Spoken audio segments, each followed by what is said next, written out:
There is at all times a sound being released from earth to heaven, as well as from heaven to earth. A divine exchange, so to speak.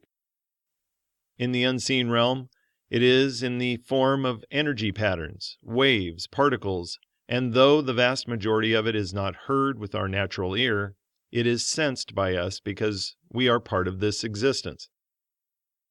What is coming from our end is heard by God, and I believe that He has an ever-flowing response back to us that we need to be aware of and tune into with our spirit man, as to tap into that constant communion we can have with Him. We often refer to it, as does Scripture, as spirit to spirit, deep to deep. In John 17, Jesus prays concerning our oneness with Him, that they may be one, just as we are one, I in them, and you in me. Regardless of whether or not we are conscious of it, without that constant exchange, this world as we know it would not even exist. In Him, all things consist. When God set up this whole existence of ours, He put it all in motion with the release of His sound, His word. Let there be light. In the beginning was the Word, and the Word was with God, and the Word was God. He was in the beginning with God. All things were made through Him, and without Him nothing was made that was made. In Him was life, and the life was the light of men.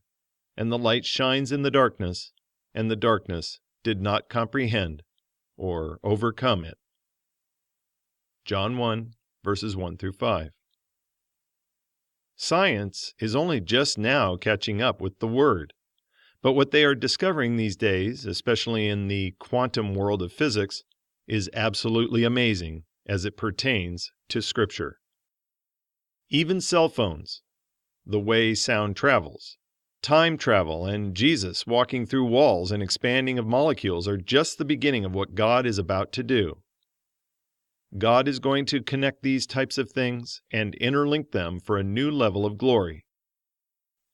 He released His sound, His word out of all eternity, and by all of this that we experience and all that has been experienced in all of history, along with what is to come, is held together by it. Science calls it the zero energy point, which is at the very center of the smallest particle. It is what keeps everything from collapsing all around us. Jesus is the fleshly manifestation of that word. He is the Word. He is the image of the invisible God, the firstborn over all creation. For by Him all things were created that are in heaven and that are on earth, visible and invisible, whether thrones or dominions or principalities or powers. All things were created through Him and for Him, and He is before all things, and in Him all things consist. Colossians 1, verses 15 through 17.